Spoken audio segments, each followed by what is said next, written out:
Junk.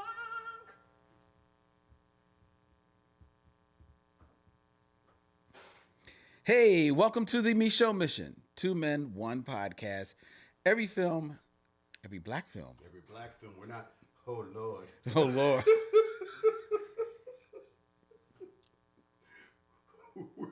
We're not expanding the mission. No, we're not. No, we are not. Tonight's film, Finian's Rainbow. No,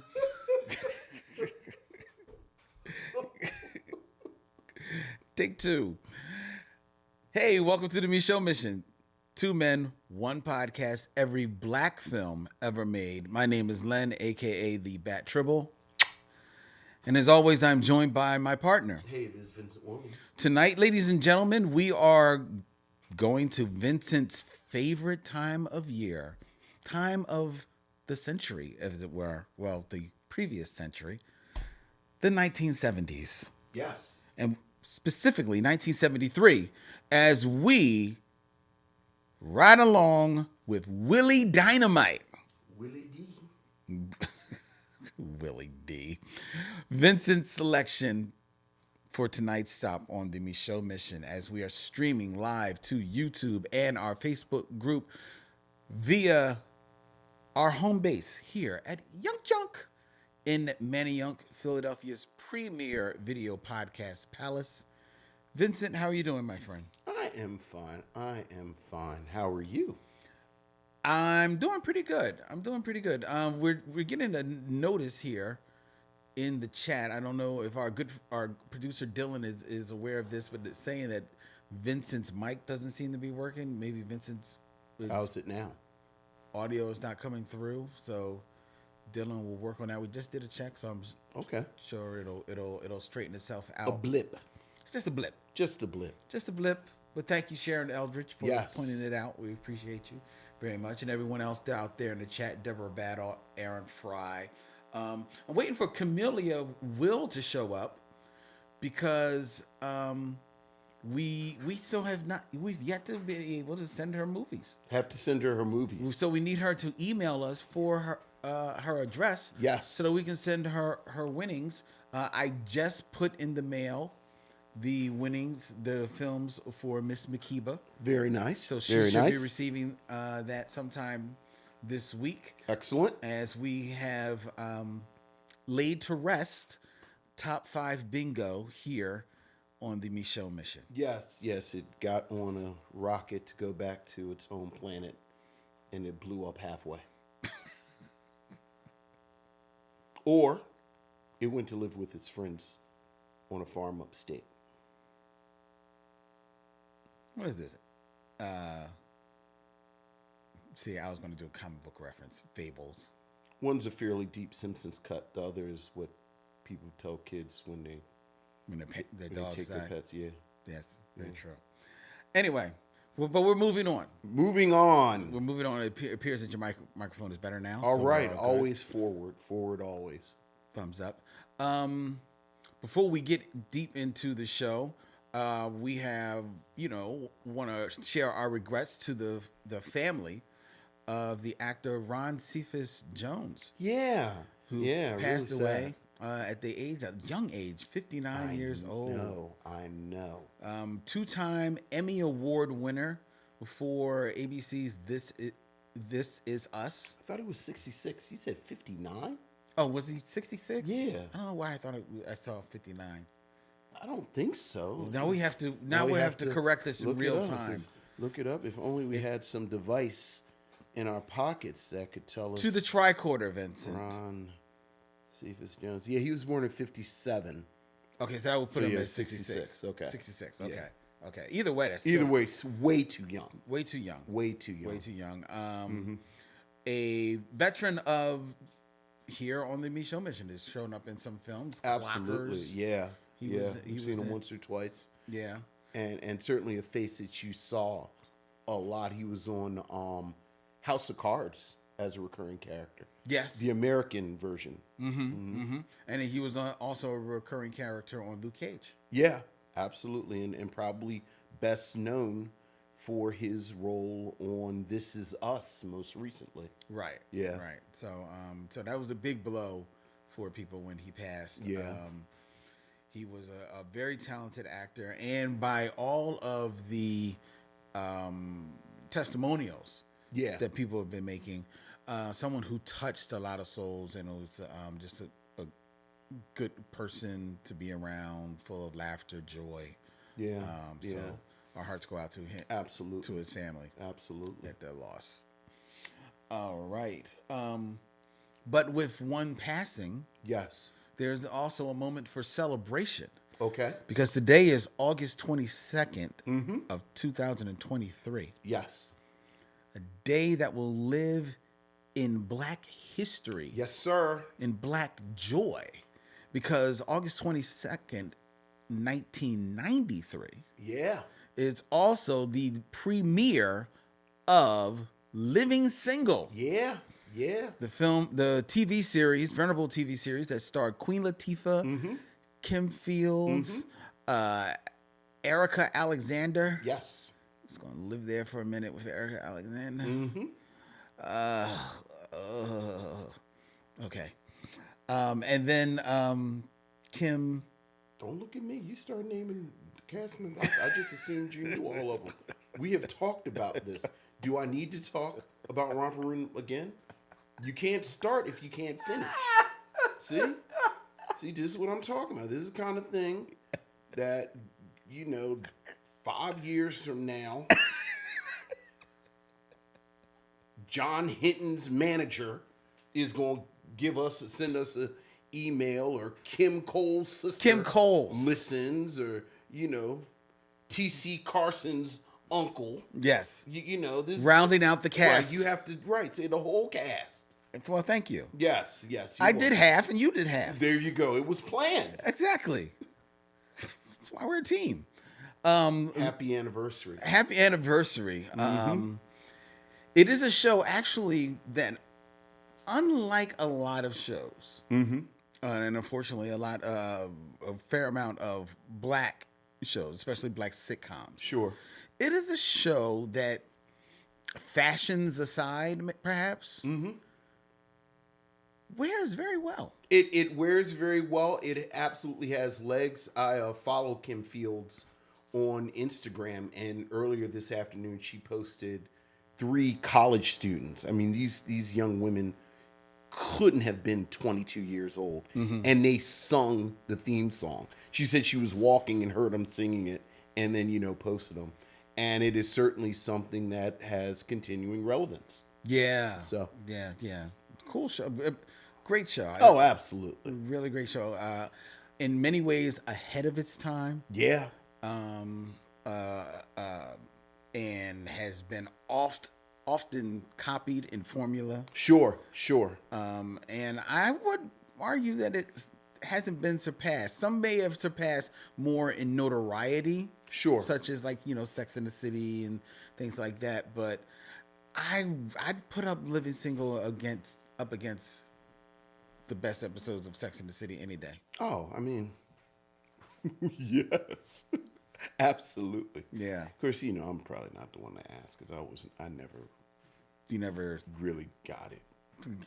dug the whole thing with Sex and the City. I just never got it. But, I don't think I was the target audience at all. So, but we weren't the target audience for Living Single either, yet we got it. I mean, again, all jokes aside, as much as the women in the cast rightfully have the bulk of the notoriety from it, John Hinton and T.C. Carson were integral parts of the cast. Yeah. So we actually like there was this really big male representation. Okay, fair enough. But I think it premiered around the same time as Martin. Right. It played, and I think Martin. I mean, everybody loved both shows. Sure. But Martin was kind of like the guy show, and the Living Single was. Did we have a meeting where we said that? I think that more guys liked Martin. Sure. than necessarily like women gravitated to Martin, because Martin could be polarizing. Right.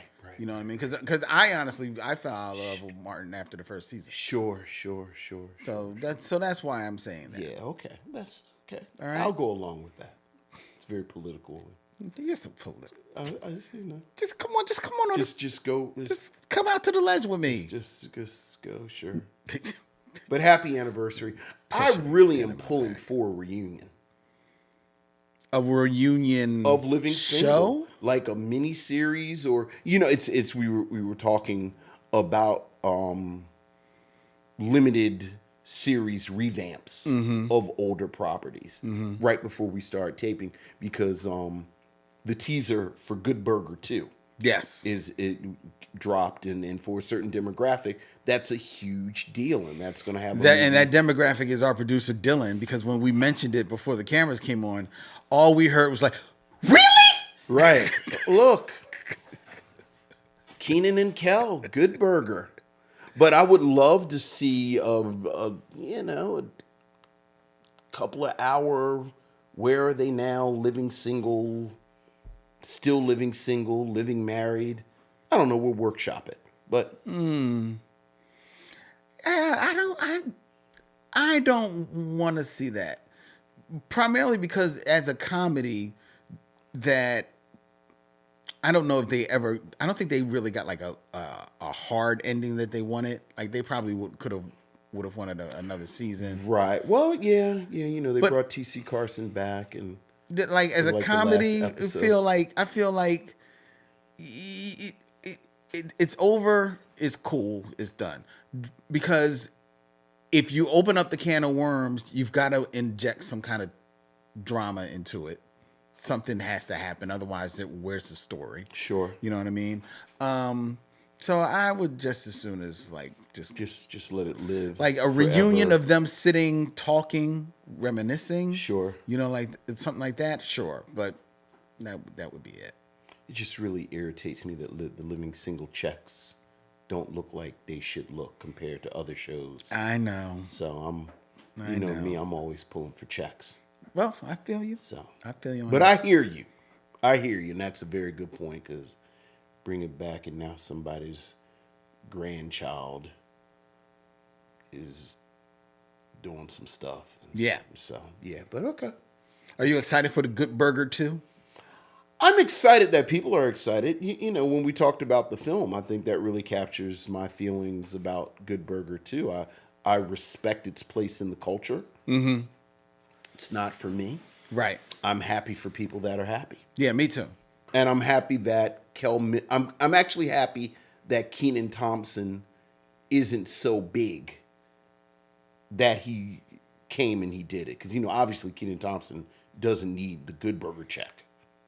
No, he doesn't. But, I'm glad he has affection for the material. I'm glad he and Kel Mitchell have maintained a relationship enough that they can do it. So, yeah, I'm happy about it. I dig it. Yeah. All right. All right. We're going to move on. Wait, are you happy about it? You didn't say if you were happy about it. Does that mean you're not happy about it? Have I called you out? Should I just have been quiet? I'm sorry. You're the one that knows about Romper Room. I'm happy that they're going to get some money. I'm happy that I'm actually more happy that they smartly are releasing it to Paramount Plus, as opposed to trying to release this as a feature film. Just releasing it directly to streaming, so where it won't have that the specter of what did the box office tell you about this movie over it. So if it's on streaming, people will find it. You find it, you watch it at your leisure. Sure. And it can just kind of like live there. Maybe if it even just lives there like silently, you find it like a year later. It's no harm, no foul. Sure. So I'm happy for that. That's the reason why I'm happy for it. Okay, fair enough. All right. We're going to move on. Moving on. Because we got an email, Vincent. Oh, very nice. We got a missive. A missive. From the missionaries. So what else is going on, Lynn? We have emails, Vincent. Ooh, missives from the missionaries.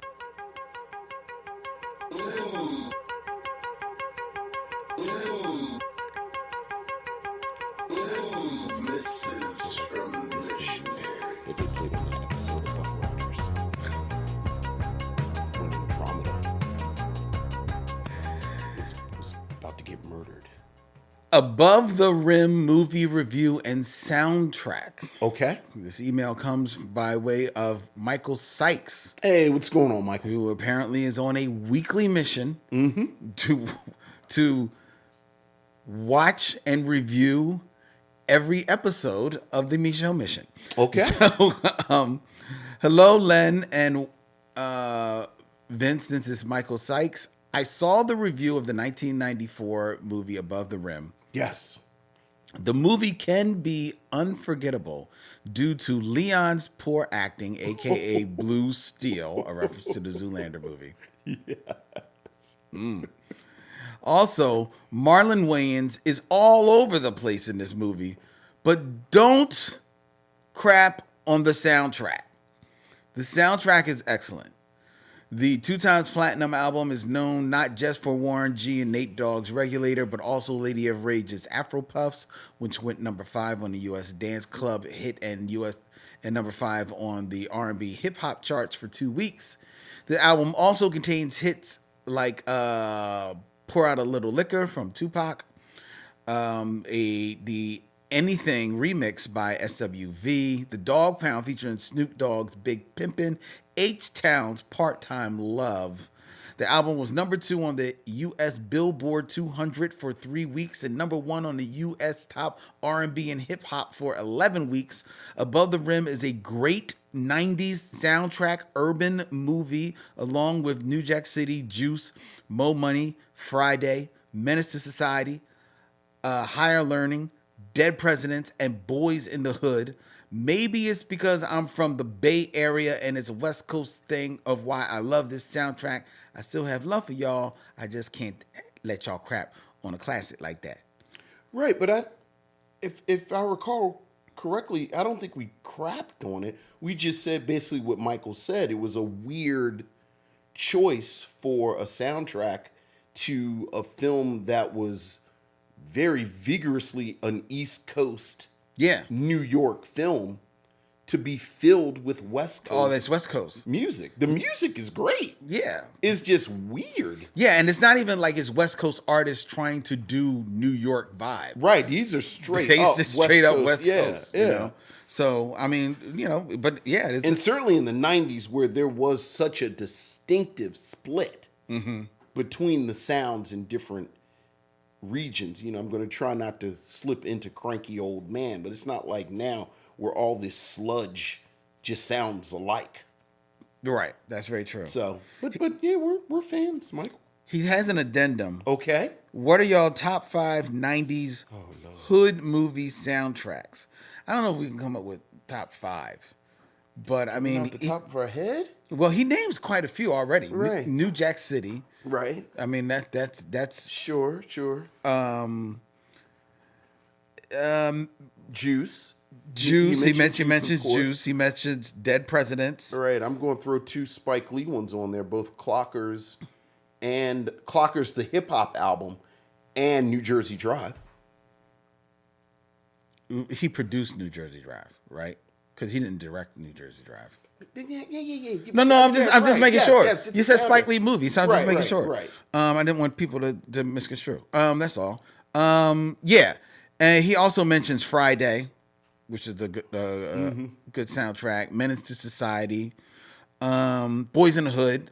Boys in the Hood, yeah. Boys in the Hood, good soundtrack. I'm trying to remember what was actually on Menace to Society. Menace to Society soundtrack. Yeah, because I thought that was. No, never mind. I'm mixing out with Dead Presidents, which was all the old soul. Yes. The 70s soul. Yeah. And Dead Presidents wasn't bad either. Yeah.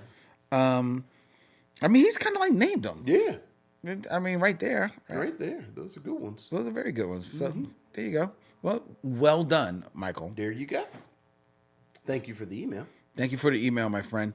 All right, we're going to keep this train a-moving. All right. It is now time. Jimi Hendrix song. That is a Jimi Hendrix. It's now time for the top 5. All right. Top five.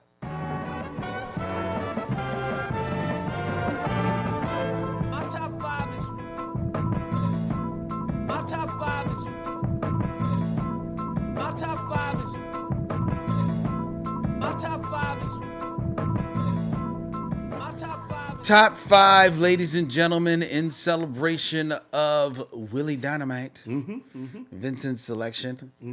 Another 70s movie that does deal straight up, is in the title, with pimping. Yes, pimping. The world of pimping. Yes. The world of pimping. Now, you wouldn't do this, but I've come up and thought about it. Right. If I were to be a pimp, And really a movie pimp. a movie pimp, Right, because I think you have to specify. Because I don't think you think about becoming a sex trafficker. no, I do not. Yeah, okay. No, I do not. Much to my uncle's chagrin. Right. Damn, just throw your uncle under the bus. He is no longer with us, but he Okay. was not ashamed of his profession. All right. Dark. Go ahead. You got 5 pimp names? No, I have one. You have one pimp name? I have one pimp name for myself. You that I, have that your I own thought pimp about name. it. You thought about it. No, I did. Okay. I have a couple minutes. What's your pimp name? Because it had to be a name that I could see people calling me in the streets. In the streets. You know, because it's got to be, Sure. it's got to sound good coming off Like the it tongue. couldn't be Lynn. Right. Couldn't be like Lynn the Pimp. Although Pimpin' Lynn has a bit of a bit of flair a to pimp, it. Pimpin' Lynn. or a pimp named Lynn. A pimp named pimp Lynn. called Lynn. Pimp called Lynn. But no, Okay. it wasn't that. What do you got? So, Bat Daddy. Bat Daddy. Yeah, Bat Daddy? Bat Daddy. Okay. All right. Well, there. I'm Bat Daddy. You're Bat Daddy. I find the whole thing, a bit juvenile. Quite honestly, it's just really a bit juvenile. And like I told you, I did not come up with a pimp name. However, I would answer to macchiato. Like a macchiato. Because I'd always be drinking macchiatos. And I'd have like little espresso cups made out of crystal. Crystal. And I'd drink my macchiatos out of it.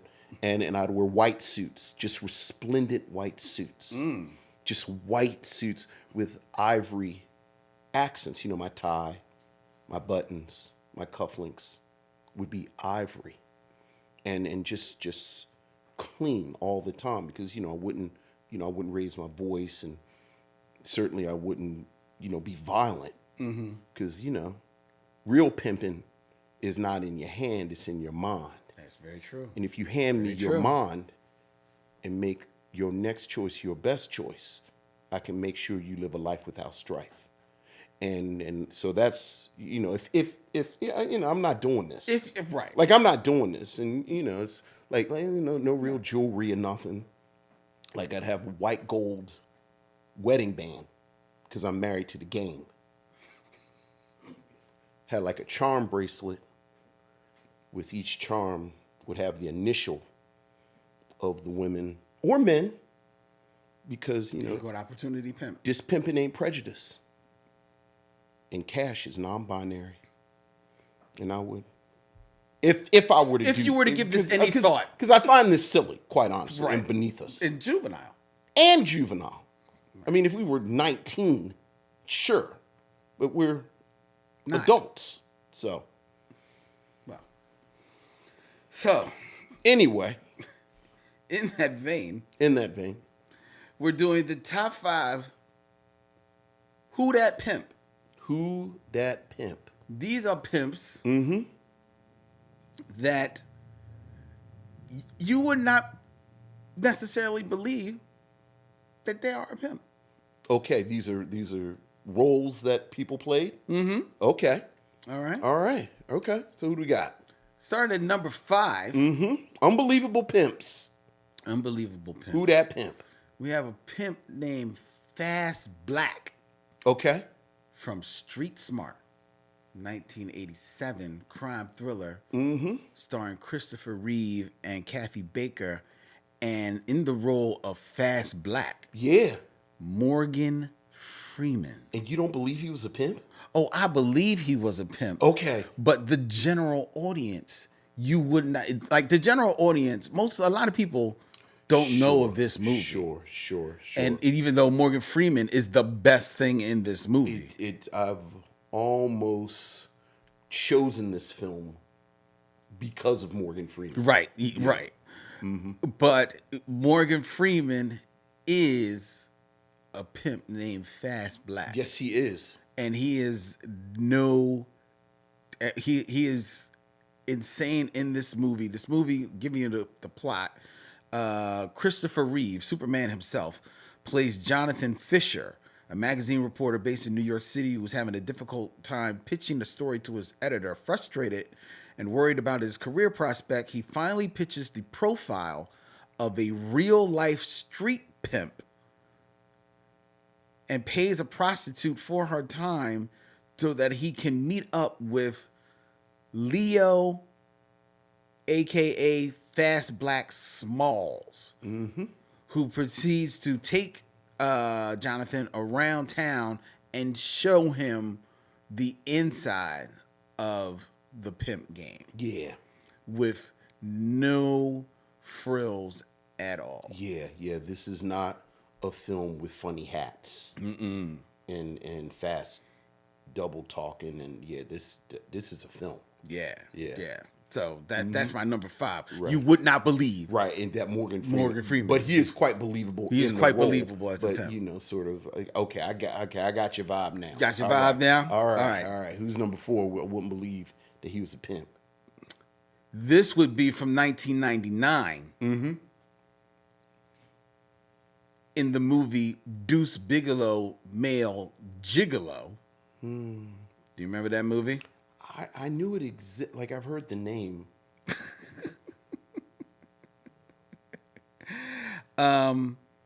He runs afoul of a low rent pimp played by Eddie Griffin, T.J. Hicks. Right. Not the most pimp name in the world. Now, is this the Rob Schneider? Rob Schneider is Deuce Bigalow. Oh yeah. And he and T.J. Hicks, Eddie Griffin, pimps him out because that's the only way that he can make up some money to pay off. Oh my goodness! Are you telling me the plot to Deuce Bigalow right now? Yes. You've never seen Deuce Bigalow? Why would I have seen Deuce Bigalow? What would possibly be going on in my life that I would say, oh, this is a film that stars Rob Schneider, And Eddie Griffin. Adam Sandler's mascot? It looks like it's a dumb, silly comedy. Have you seen it? Yeah. And it's you're dumb silly. It's a dumb, silly. It's not a black movie, is it? No. Okay. No, it's not a black movie. Yeah, I've had a pretty strong no Rob Schneider rule since he was on Saturday Night Live. So no, I have not seen. So, but he's not believable as a pimp, Eddie Griffith. He's believable as he can be, but it's just that his name, he's T.J. Hicks. That doesn't sound like a pimp. He needs a better name. He needs a better name. He doesn't have the accoutrement. Needs a pimp name. Yeah, Like and he doesn't have much game. Or Pimpin' Lynn. Or macchiato. Or Macchiato. Just said. Crystal. And you say just in just a normal voice to your part, hey, don't lose your charm. And then you keep it. Number 3. All right, I'm just saying. Keep it moving. You've put absolutely no thought to this. No, I mean, I find the whole thing juvenile. Of course. Quite honestly. Of course. Number 3 from 1982. Okay. This 2 pimps in this film, Okay. Chuck and Blaze, Okay. are the pimps of the film Night Shift, starring one Henry Winkler Yeah. and Michael Batman Keaton, Yeah. Oh, yeah. along with Shelley Long, Yeah. who plays a prostitute, Yes, she does. if you believe that. Yeah. This is actually a good movie. I was about to say, this is a solid movie. It's a solid movie, but they look ridiculous as pimps, especially Michael Keaton very early in his career. And he tries to like walk the walk and talk the talk. Sure. And he just looks ridiculous in Well, along the themes of this film, he got his ideas of pimps From watching movies. Yes. So Yes. yeah, Fun movie though. You've seen the film. I have. Yeah. It's an enjoyable movie. I've watched it again. I think I watched it over the pandemic. I was like, Okay. All right. it's really good. Nice to know it's streaming. All right. Seems like one that would have gotten lost in the cracks. So 1983. 1983. Is number 2. Mm-hmm. And this is a film that features Dan Aykroyd. Oh no, you are not about to speak ill of Dr. Detroit. Are you? Film called Dr. Detroit. Yeah. I doth protest this. The plot of this film is that a pimp called Smooth Walker, Yes. played by Howard Hessman, is on the run. So he trusts his call girls to a meek professor of literature, Yes, right? Dan Aykroyd, who accepts the challenge and takes on the moniker of Dr. Detroit. That's right. That's right. And he represents again. I believe Fran Drescher plays the main prostitute because he's fighting against Ma. Yes. Ma, these are my girls. Dr. Detroit is fantastic. To be fair, I've never been able to make it through Dr. Detroit. That's because you're weak. No. I don't like solo Dan Aykroyd. You lack vision, Lynn. You lack vision. Not yet. Not yet. Hold on. The only way we are going to get through these films is if we collectivize and come together and watch them. Hold your fingernails. Okay. It's coming. All right? It's coming. Yeah, I don't like solo Dan Aykroyd. That's fair. And I don't find him enjoyable in that way. I'm That's always fair. looking for the funny guy. And Dr. Detroit isn't that good. I just love Dr. Detroit. Yeah. It's such a bizarre film. It's a very, well, I've heard, I just can't get through it. He's got like a dance number at the end, I think. Is James Brown in Dr. Detroit? I Yes. think James Brown is in Dr. Yes, Detroit. he makes a special It is the most bizarre film. Yeah. It's the film where Dan Aykroyd met his wife, Donna Dixon. I wonder if that comes up at anniversaries. I'm sure it does. I'm sure it does. Yeah. All right. And But I number- do love Dr. Detroit. I'm not even going to front. Number 1 Okay. is a film that I knew nothing about. Okay. It's from 2005. 2005. It's Okay. an animated movie. It's a pimp in an animated movie. In an animated movie. Okay. Selling that cartoon tail. Starring Lil' Kim, Okay. Lil' Kim and in as the animated. voice of the pimp, Bernie Mac. From 2005, Lil Pimp. Is this something that actually exists? It is a movie that actually exists. It's called Lil Pimp. Now, dig the synopsis of this film. Okay. A little redhead, freckled 9-year-old boy is unable to adapt to suburban life as his only friend is a foul-mouthed gerbil, and he faces constant rejection by his peers. He accidentally meets a prostitute under the name of Sweet Chiffon, who takes him to her working place, a bar named The Playground, where he's befriended by the pimp Fruit Juice, who gives him a small amount of pimp glitter, and so he now decides that he wants to become a pimp. Who are the minds behind Lil Pimp? This movie was written and directed by Mark Brooks. I feel like I recognize that name. It just sounds like a name. He is familiar with Adult Swim. He did Metalocalypse. It sounds a little white boy fratty. Yeah. Yeah. Yeah, if you watch the trailer, the little boy brings the pimp fruit juice to school for show and tell. And the little pimp is a little pimp. Well, he's not. No. The little pimp fruit juice is a little pimp. Oh, so the 9-year-old doesn't become a pimp? No, the 9-year-old becomes a pimp. But he's not the little pimp referred to in the title. No, the little pimp in the title is fruit juice. Are you sure? Yes, because the 9-year-old's not the little pimp?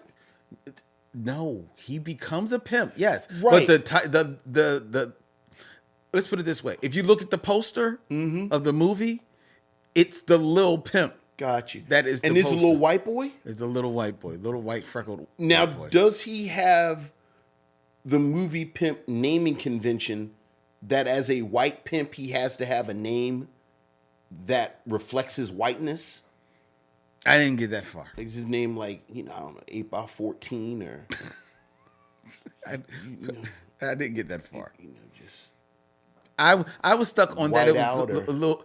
If anything, I was just stuck that the pimp, the little pimp, is named Fruit Juice. I know we don't want to delve into the review yet, but Milky Way is the greatest white pimp name ever. Yeah. Even though you saw it coming.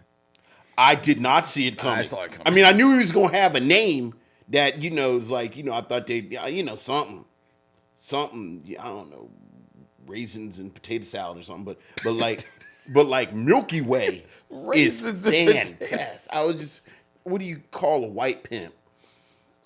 Like, in Black Dynamite is Captain Kangaroo Pimp, and but it's always like the white guy, and then he has a pimp name that reflects it.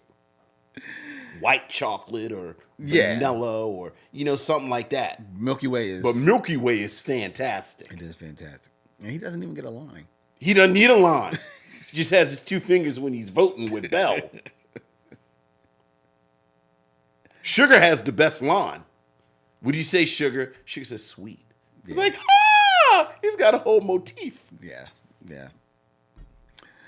Well, that's the top 5. Yes, movie pimps. Fruit juice. Fruit juice. That's a name. Fruit juice. That's a name. Oh God.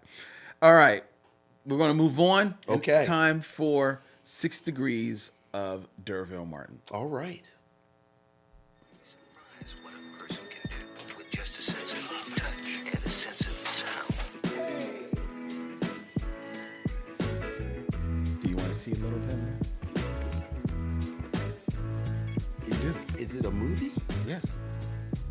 Is it longer than an hour and 20 minutes? Probably. I'm kind of curious though. 6 Degrees of D'Urville Martin, ladies and gentlemen, where I will give Vincent 2 actors and he will have 6 films or less to connect them to the man with the strongest pimp hand in the game, D'Urville Martin. Mm-hmm. Oh yeah. Oh yeah. I mean, the man's name is the best pimp name of all time. Yeah. And of course he plays a rival pimp in Dolomite. He does. So All right, Vincent, are you ready? I am ready. All right, starting with number 1. Okay. And keeping in theme. About these are thematic. All right. Thematic. All right. These are actors who have played prostitutes. Actors who've played prostitutes. Okay. Yes. All right. All right. So in 6 films or less, connect D'Urville Martin. D'Urville Martin. to Elizabeth Taylor. Elizabeth Taylor. Yes. She played prostitute in. I was about to say bonus if you can name the movie she played a prostitute. I don't know, but let me go ahead and get to Elizabeth Taylor real quick, and then you can tell me. So D'Urville Martin is in Guess Who's Coming to Dinner with Sidney Poitier. Sidney Poitier is in Paris Blues with Paul Newman, and Paul Newman is in Cat on a Hot Tin Roof with Elizabeth Taylor. Very good. Yeah, so what's you know I don't really do the old movies necessarily, but I love them Tennessee Williams movies. Elizabeth Taylor famously played a prostitute in Butterfield 8. Okay. That's the name I've heard, but I'm not familiar with that film. Yeah, it's of its time. Okay. All right. All right. Next up, Elizabeth Taylor's a good pull. and hopefully you will think the same of this thespian / prostitute. Okay. In 6 films or less. Mm-hmm. Connect Derville Martin to 2. John Voight. John Voight. And bonus if you can name the movie in which he played a prostitute. Is it Midnight Cowboy? And that is indeed Midnight Cowboy. All right. So, that's Dustin Hoffman too, right? That would be Dustin Hoffman. Yeah. Okay. That's Ratso. Well, I'll go to Midnight Cowboy. Here you go. How do I want to get to Dustin Hoffman? Is a good question.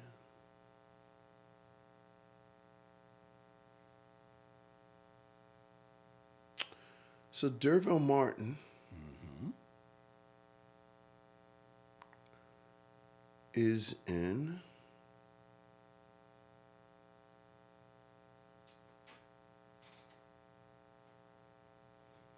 this is a real roundabout way, but I can't think of any other Dustin Hoffman. Like I can't think of any Dustin Hoffman off the top of my head that I can connect to quickly.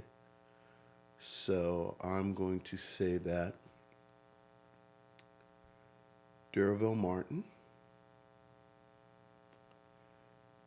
is in, let me just line it up.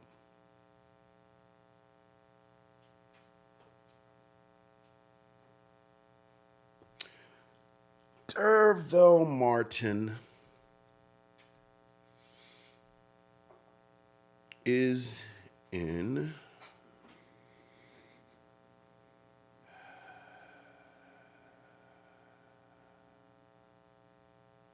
all right, Five on the Black Hand Side, Philip, Dick Anthony Williams, Mo Better Blues, Denzel Washington, he got game with Jim Brown. Jim Brown is in Any Given Sunday with Al Pacino. Al Pacino is in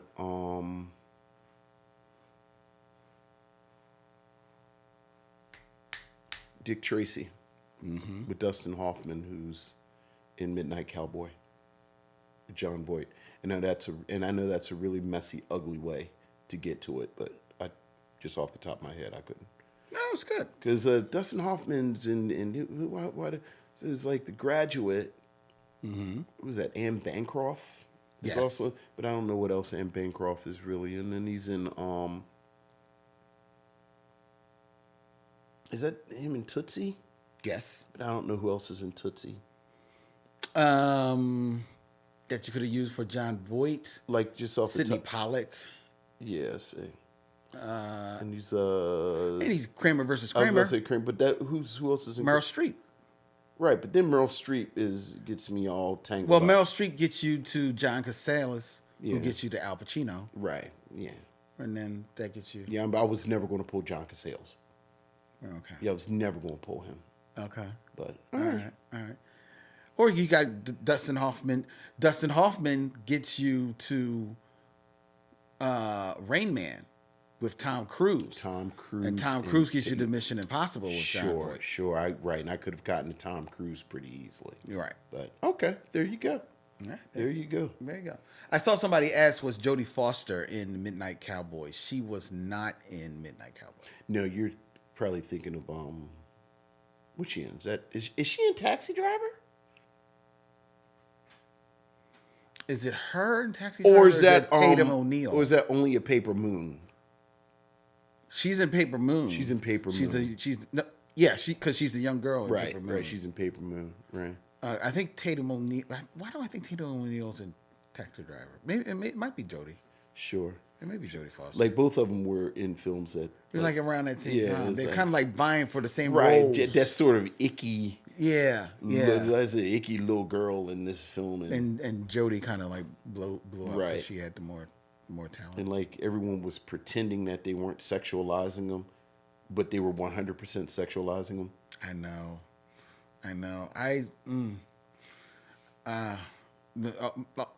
Off camera, I'll talk to you about a weird thing that happened this weekend. Right. Yeah. But like those 70s Tatum O'Neal, Jodie Foster kind of like I feel skeevy every time I watch them now.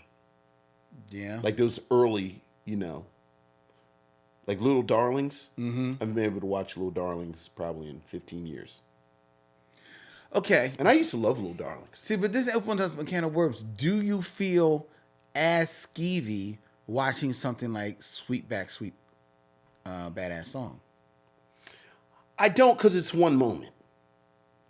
Like it's that one moment, and then it's over, and then the movie goes on. But I feel like there was a pocket in the 70s where Brooke Shields, Tatum O'Neal, Jodie Foster, there was a lot of sexualizing them, like for the whole film. Like you actually don't even need to see that Sweetback moment. Like it's less than a minute. Okay, but the fact that you're saying that you don't have to see it, but it still is there in the film. No. And it is very prominent. And I would contend that It's not prominent at all. It's like 45 seconds. Okay, but it still is very it's very suggestive, and because nothing actually happened, but it's still No. The scene is terrible. I mean, even calling it a scene, it's like a minute. Like comparing that to what they did with Jodie Foster and Tatum O'Neal in them is like apples in an apple orchid. Deborah Battle's correcting us. Tatum is in Paper Moon. Right. And I absolutely get them all mixed up. Like that again, that 70s pocket where the three of them were in stuff for like 2 hours in little slips. You just don't like Sweetback's Badass Song. No, I don't. Yeah, but it's like a second. Yeah, but I mean, I would contend that scene is as sexualized as they are in their films. It's about adultifying them in their look, Right. More than anything overt, like somebody being with them or anything like that. Whereas opposed to in Sweetback, Mario Van Peebles as a little boy has his clothes taken off and then is laying with a woman Absolutely. in bed. So I would contend that though as fleeting as you may consider that scene, Fleeting, it's his father actually directing it. This is real Roman Polanski layer level stuff we're talking about with these actresses, though. yeah, but you don't think it's even more icky that it's his father directing him? No, I wouldn't have done it. We wouldn't do it now. But again, to compare Melvin Van Peebles and his son in 30 seconds with something like what we're talking about, it is the same fruit. This is an apple, but this is a whole damn orchid. And again, their whole early careers were like that. Like it was film out. Is that not true? Especially for Jodie and Tatum. I think Brooke had her parents kind of keeping her.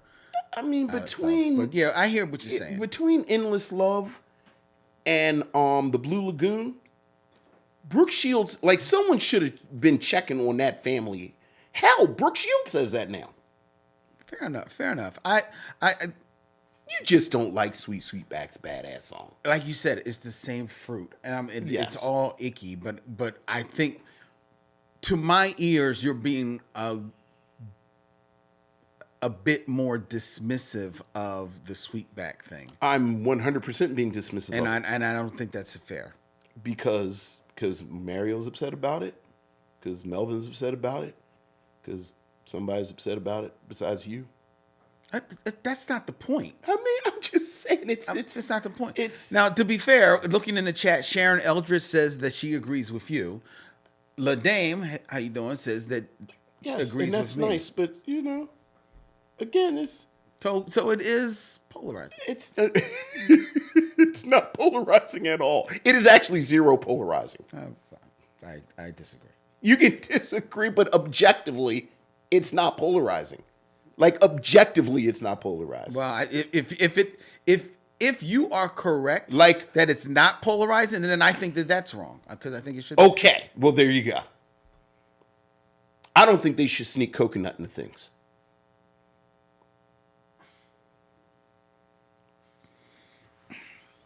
And that's how you know it's a garbage food because they always sneak it into stuff. I'm moving on. Okay. I'm moving on All right. because this is my bingo. So let's move on. Okay. It's time for our review.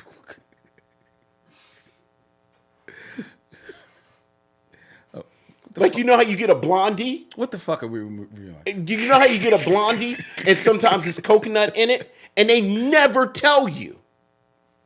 It's always coconut and stuff and they never tell you because they know nobody really wants to eat coconut. Reading from the book that you need to get, ladies and gentlemen, Blaxploitation Cinema by a friend of the show, Josiah Howard. What's up, Joe? Willie Dynamite from 1974, an action-adventure film directed by Gilbert Moses, produced by Richard Zanuck and David Brown. Remember those names, ladies and gentlemen. And starring Roscoe Orman, Diana Sands, Thalmus Rasulala, Joyce Walker, and Royce Wallace, as well as... Oh, no, there you go. All right. A New York City pimp and a social worker vie for control of a young prostitute's destiny. Reading from Josiah's read on here, just a couple of lines. The film's poster art is utterly deceiving. What would appear to be a gritty, hardcore, depressing film is instead a jaunty, costume-heavy, inner-city fantasy picture. That is Josiah Howard's read of Willie Dynamite. Vincent's selection for this stop on the Micheaux mission. Vincent, what say you of Willie Dynamite? Well, I've been thinking about movie pimps for the past month or so because one of the many brilliant things that they clone Tyrone does is they handle what I see as the tension in depictions of movie pimps very well. I think on the one hand, as Josiah said, this film is really reflective of the popular way that pimps were presented in films. When you think about something like The Mac, when you think about something that we talked about last year, the Tangerine Man. the Tangerine Orange Man, and this sort of persona of the pimp as this kind of brightly outfitted outlaw character who has these girls, and he's sort of using these girls to get their aims, and we played with that image a little bit before the show. And certainly this is a film that is famous for it. And if you've ever seen any part of this film, you saw the pimp council scene. Yes. Which is iconic at this point, brought really back into the public consciousness because of Black Dynamite, which very lovingly satirized it. not spoofed it, but satirized it. You can't spoof it. Because it is this over the topness, and certainly there is that aspect in this film. You know, Willie Dynamite has on these very garish outfits, and he has 7 prostitutes working for him, and Roscoe Orman kind of looks really good in these outfits. Like, they lay on him, and he pulls them off. Which Yes, he does. Which in and of itself is a feat. It is. That he can pull off looking cool in these outfits, and they're rival pimps and this, that, and the other. But then there's the other side of it, which has always been a part of the popularizing of the pimp in pop culture, and that these men are sex traffickers. Yes. These men are predators. And from the beginning of this film, the film kind of grapples with that, kind of deals with that. Like I think when it comes Head on, it comes on. Willie is, of course, in his car, and he's just driving through traffic, a la Shaft or a la Superfly, and the girls are working, and they're intercutting it with someone because they're at a small business convention, and the small business association president is talking about being a small business owner, and you understand what the film is doing. But even from the very beginning, where they show not all 7, but 4 or 5 of the girls in their interactions. One of the girls is getting pulled into a room by the police against her will. And this tension kind of runs through this film, where you come for Willie, you come for the pimp council, you come for the stuff, but then there's this whole other thing going on. And a lot of that is what kind of keeps me fascinated by this film. The performances, again, Roscoe Orman, he's fine. He has to be cooler than cool.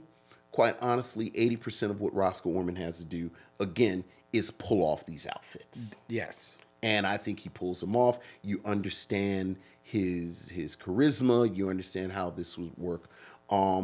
My beloved Thalmus Rasulala is in here. Permed out. He's permed out. All Thalmus Rasulala. All Thalmus Rasulala ever has to do throughout the 70s is be Thalmus Rasulala.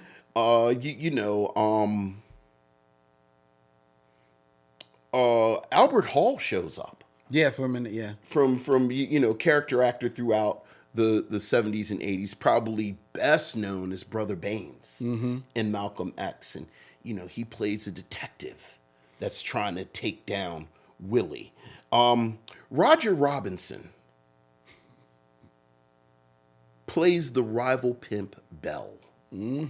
And I was joking at the beginning about, you've got vision, Willie, and you've got to collectivize. Yeah. Which is, actually cited word for word in Black Dynamite. And Roger Robinson chews up every piece of scenery on the set. Roger Robinson is having a ball. He's not taking this seriously at all. Like, Roger Robinson is playing movie pimp. Yes.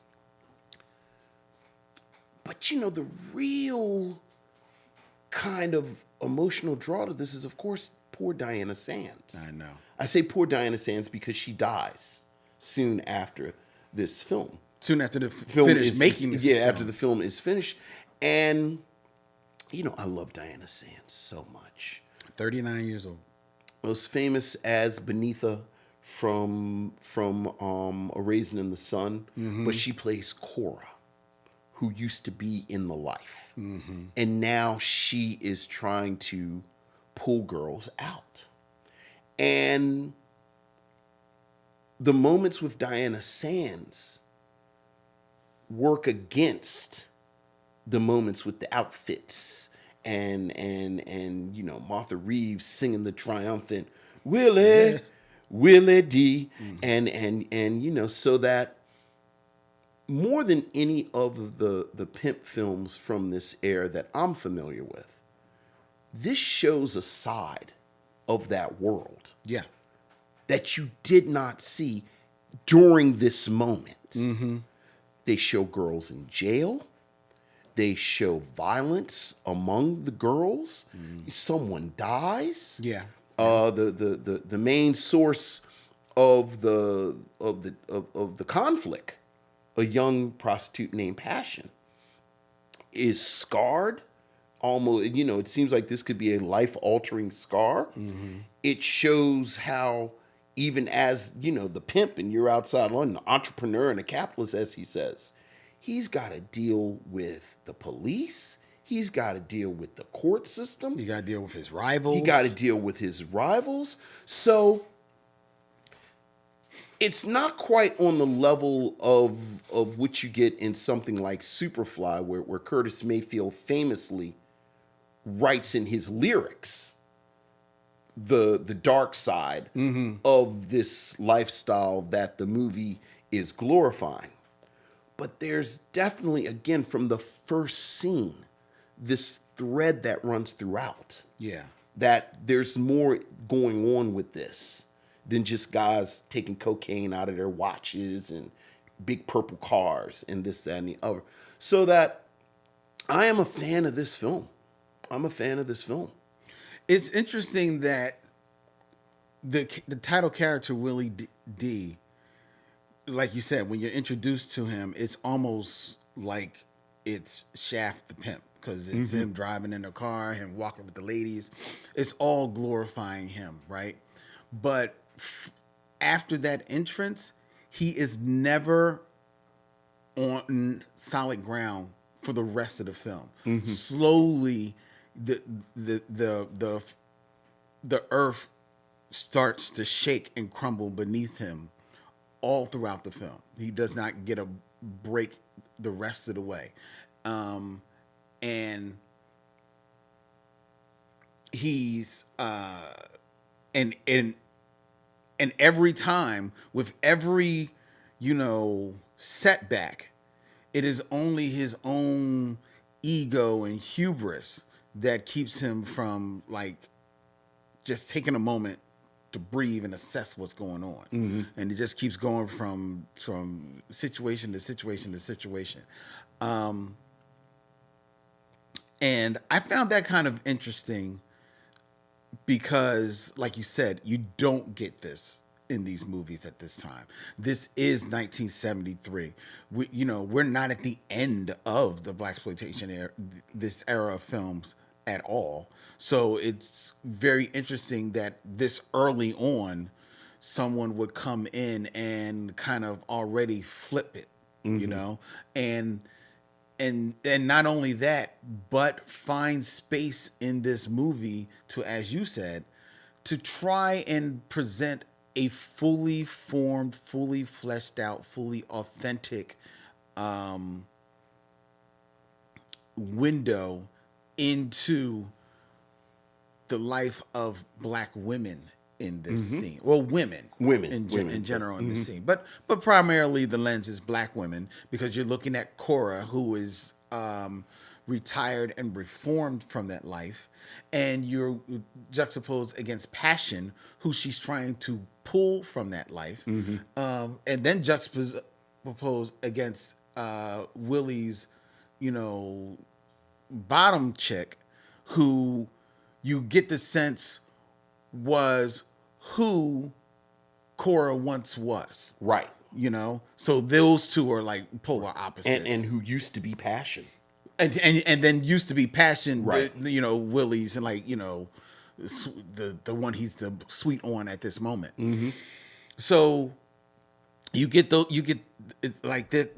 There's like a little triangle there that I don't think the triangle is never fully formed, because the older the madam of the stable, she's not as fully formed, but it is, the points are there, and it is at least touched on in this movie, right? So I did really appreciate that. I found myself watching this whole movie and just saying, like, can we just get rid of Willie Dynamite? Sure, But I understand sure. that this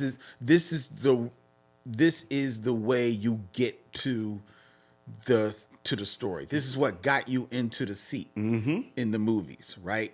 And there's enough of Roscoe Brown, rolling around in his trappings. There's enough of him going up against Bell, which becomes like almost like a running joke throughout the movie. Yeah, Throughout the movie, yeah, almost comedic at points. right? To keep you there.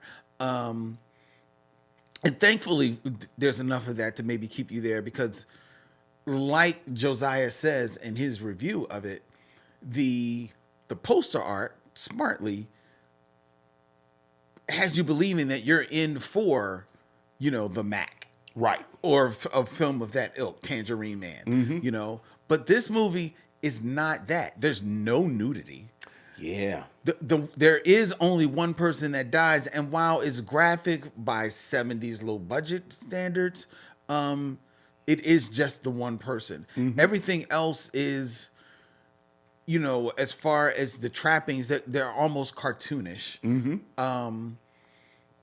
The production value of the film is high, and that is a tribute to the producers, Zanuck and Brown. And if you're wondering where you've heard their names, ladies and gentlemen, they will go on to huge fame because at the same time that they are working on Willie Dynamite, they are preparing their next movie, which is going to be Jaws. Right. That they are producing Right. with Steven Spielberg. Right. So, they got their eyes on the prize. The already. end is nigh. Exactly. Exactly. So, they take this is their swan song. Right, In this right. genre. Yeah. So, Oh, that was kind of interesting why the production values are on point. The wardrobe looks like wardrobe as opposed to just ran around the corner and found somebody's, stuff. It makes for an enjoyable movie from that standpoint because me, I'm about production. So if I can actually sit and enjoy what's happening here and there's some mildly interesting things happening from a direction standpoint, Sure. then I'm in. And that is where you get to the blessing and unfortunately the tragedy, like you say, which is Diana Sands. Because Diana Sands is someone who we have loved here on the mission for a long time. She showed up for a blink in Carrot Blue. Yeah. Carrot Gold, excuse me. But seeing her here in probably as much as we've seen her, probably the film where she's the second lead in this Yes, movie. So this yes. is probably like the biggest role we've seen her in. Certainly. And you can see this is still a 70s script. So there's some moralizing on it, but she gets it over, man. Oh, yeah. She gets it, and the shame of it is that in this film, which from all readings, she did while she was racked with the cancer that was eating her up. There are shots of her where she doesn't look well. You can see. Yeah. You can see it. But even with that, this is almost, dare I say it, a star-making turn for her. Like, I could easily see, especially considering that these was in front of these producers, that coming out of this, It elevates her. it elevates her, and they let's find something for Diana in Jaws or whatever the next work that we want to do, man. And it is such a shame. Well, you know what the star-making turn would have been. Like, exactly what she flows into from this. She's how did I just forget the television show that Diane Carroll took over?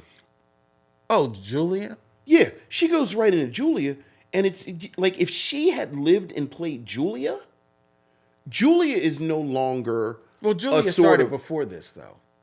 Julia started like late 60s. Right, but I thought she had to leave Julia. No. Julia had to be after this because she was supposed to be Julia. And she was too sick to play Julia. and Diane Carroll took over for her. Oh yeah, you're right. Yeah. You're right. Yeah, Julia would have exploded with her Yeah. because you are right. First of all, she damn near takes over the movie. She Like not Roscoe damn Orman, near. She yeah, takes yeah. over Roscoe the movie. Orman has to have on the clown clothes. Yes.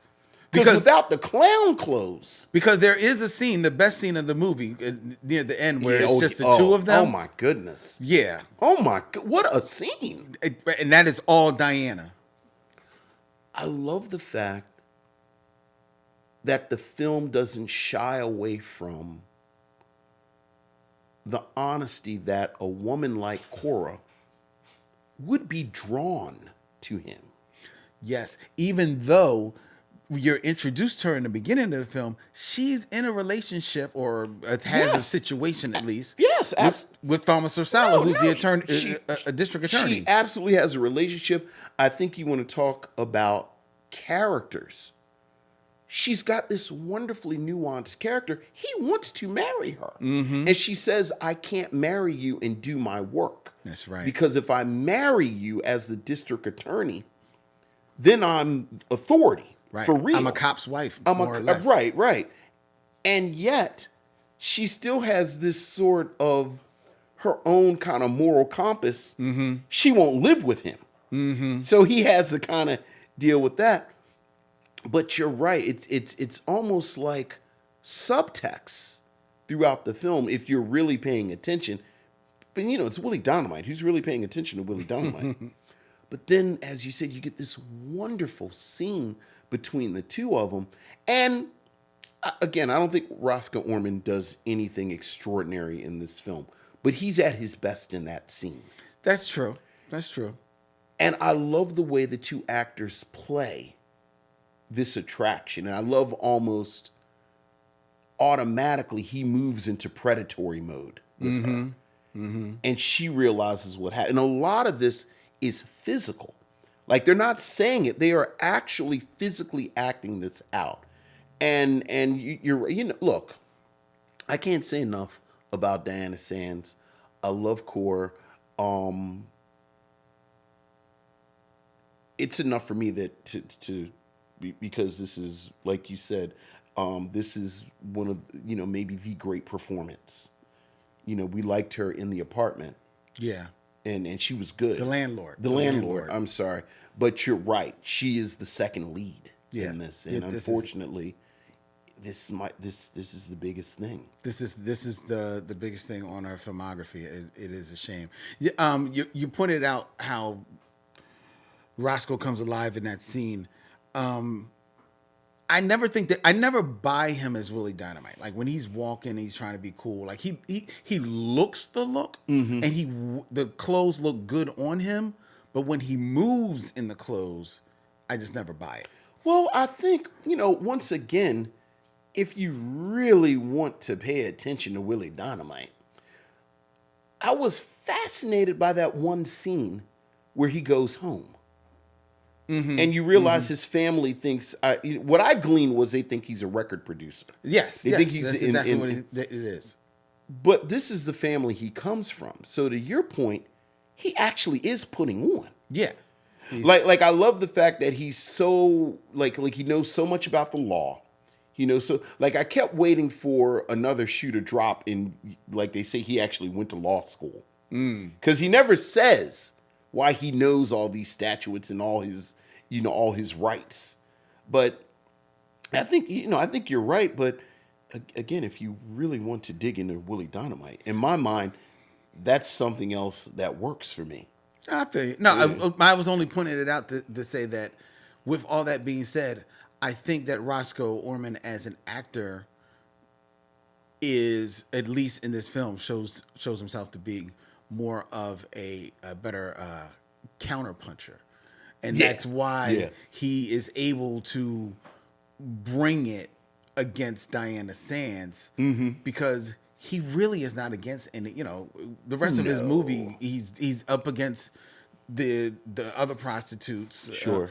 Passion, played by Janine Bell, I think. Yeah. Who was actually a model, But a model first. like a model, Yeah, first so- black woman on the cover of 17 magazine, and had a pretty good career. Yeah. but not an actress of note. So so he's not having anything to counter against. He's not really doesn't really share any scenes with Thalmus Rasulala. Right. And then with Roger Robinson Bell, like they're going pimp for pimp. I'm wrong about something.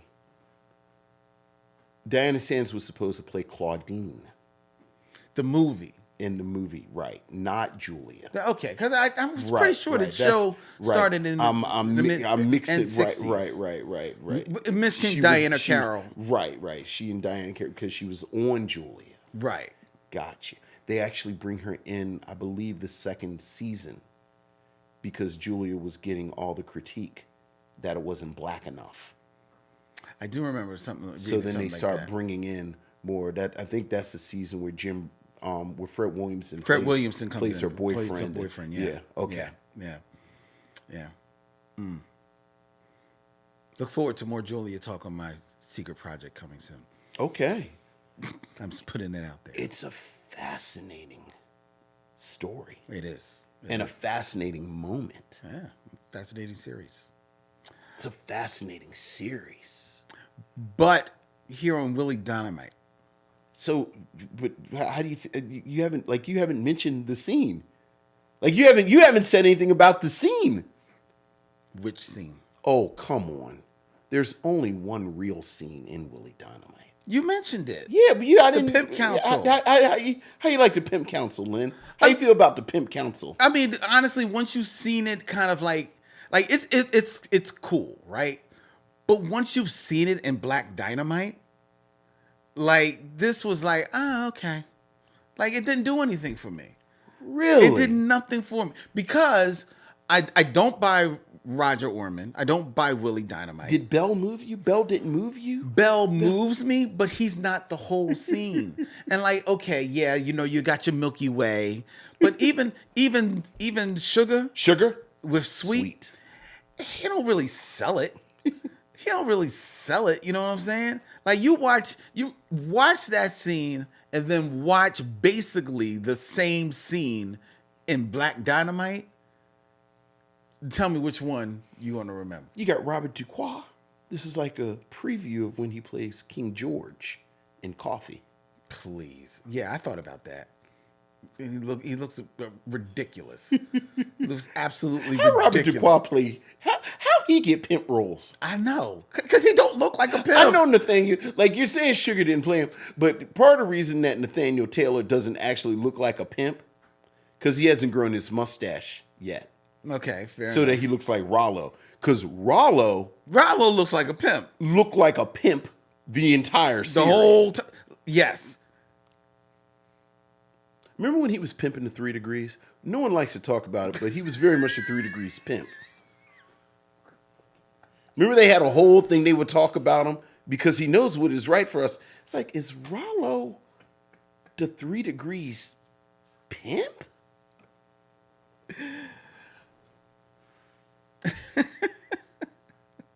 I do remember that. I know you do because it was unsettling. It was very Because unsettling. you led the 3 Degrees and I do. felt like Rollo was Rollo's like I didn't like his voice when he talked to them.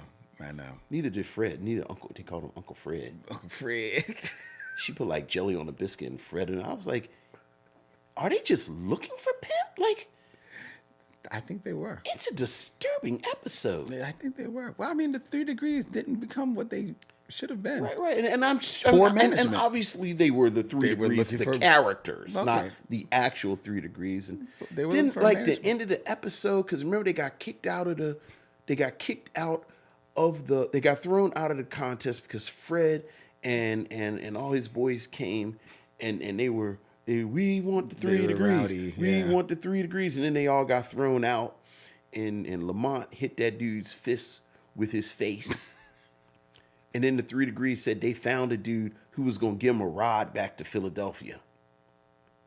They never showed the dude who was going to give him a ride. They just said and then you just never saw him again. And I was concerned about them. Not the 3 degrees, but the 3 degrees on Sanford and Son. Those- 3 those degrees. weeks. Those are two distinct, different 3 degrees. Like I'm sure when people went and taped the Doobie Brothers concerts, like the Doobie Brothers themselves, and jump off a stage and stop people, and then come back to the soda shop to get the bootleggers, like the Doobie Brothers did on What's Happening? on What's Happening. Like, that's not what the actual Doobie Brothers would do. No, it was the TV Doobie Brothers. TV Doobie Brothers. Who are we talking about? Right, you said Nathaniel Taylor didn't really look like a pimp, which is so weird because he played a character for like 5 years where clearly he was a pimp. Would you recommend that people see Willie Dynamite? You know, I would. I think it is a film. Well, let me just say this.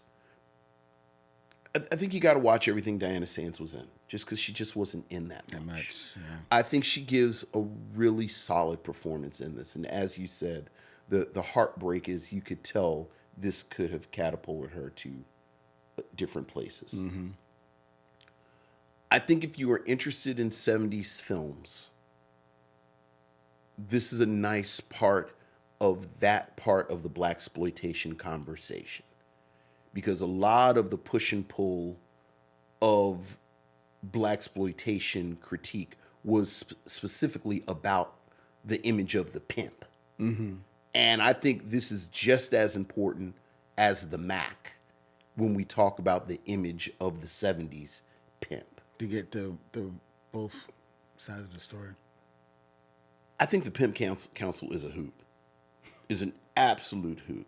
And I periodically just watch That. Belle's speech, not even the whole scene, just Belle's speech about when the man comes down on you, you either collectivize or you run like a solitary rat. So yeah, I would for a variety, whatever reasons that you need. Whatever to come to gets this. you in whatever front of gets the you there. screen Yeah, and to you. watch it. I would recommend Willie Dynamite. Pimp Council scene, it's good. Man, it's good to see. It's good to see the original. Yes, Of that absolutely. scene. If you're a fan of Absolutely. Black Dynamite, this is the original. Yeah. So watch it for that. But the reason why you continue watching this movie is Diana Sands. Mm-hmm. That is 100%. That is the only reason to get to the end of the movie. And when you don't see her anymore, when Willie Dynamite comes out of the door, comes outside at the end of the movie, turn it off. Because the movie's done. But Diana Sands is worth the price of admission. I do believe, like you said, her career was so short, so fleeting.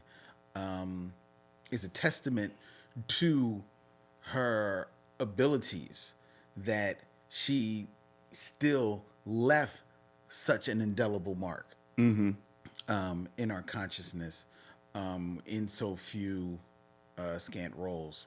But this is probably her most prominent, and for that reason and alone, see Willie Dynamite. I guess we haven't actually said it out loud that Roscoe Orman is, of course, Gordon, from Sesame Street. yes, who I actually watched one of those American Academy of Television interviews they did with him. Okay. And he referenced talking about how he was cast in Willie Dynamite, because, which he did do before Gordon. Like Right, because he's before- actually the second Gordon. right after Matt Robinson. Yeah. And he talked about how, this script was kind of like floating around, and like a friend of his told him about this audition. So he went for it, and, lo and behold, he got the role. I'm skipping over it. But he doesn't go into any really great detail. He doesn't sound like he is necessarily ashamed of it, but it sounds like, he has left such an indelible mark as Gordon. I mean, he played Gordon for over 30 years. I think he Yeah, may oh, even yeah. still be playing Gordon. I don't even was know. about to say, at least as of a few years ago, when my Right. son was watching. So and Gordon on Sesame Street becomes like, you play that role, you become that role. He's iconic. Yeah, Yeah, and absolutely. you to a degree as have to kind of like live up to that as much as you can. So he didn't sound dismissive of it, but he sounded like he was just matter of fact. I did this. Right. This is why I did it. Right. It was a thing. Right. I got paid. It didn't get me any further, and then I was on Sesame Street. And then I was on Sesame Street. And I said, you know what, like, dog, I'm not mad at you. Look. Now I only wish that you can tell the people that do those type of interviews, they're not steeped in Black culture, because the next question is how was it working with Diana Sands, and that's not explored in there, or if it is, it wasn't in the clips that I saw. Right. So I only wish that somewhere there was him voicing that. Yeah. But other than that, it was, I understood that, he didn't have anything bad to say about it. Yeah. But not in his defense, but just to contextualize it, I think the vast majority of conversation about Diana Sands leaves this out. Probably because Like of the trappings of it. Right. Well, I mean, this is a dumbass movie. Well, yeah. Right. Yeah. Obviously the bulk of it is about her as Beneatha in Raisin in the Sun on Broadway and in the film. If you get a deep cut, they'll talk about the landlord. Yeah. But as you and I That's said, pretty- as people who have watched Diana Sands' performance, this is the one that really gives her the space to act, and it's a shame that because it's in the movie with the dude in the gold lame suit in the Pimp Council, you don't really get the attention that it deserves. I was willing to work with almost everything he wore as being of the time. Yes. But when he had on that gold, because Vince is not joking, ladies and gentlemen, this gold lame suit with a collar Yeah. out to here, Yeah. Yeah. I said, okay. Yeah. This is a bridge too far. Yeah. Yeah. So you were good with the Pimp Elks Lodge outfit? I actually was. You liked it? You did the big hat? I kind of. He was like a Pimp Elks Lodge dude. I was kind of with that. Was kind of, and like the plush robe that he, like, I like that he dressed down.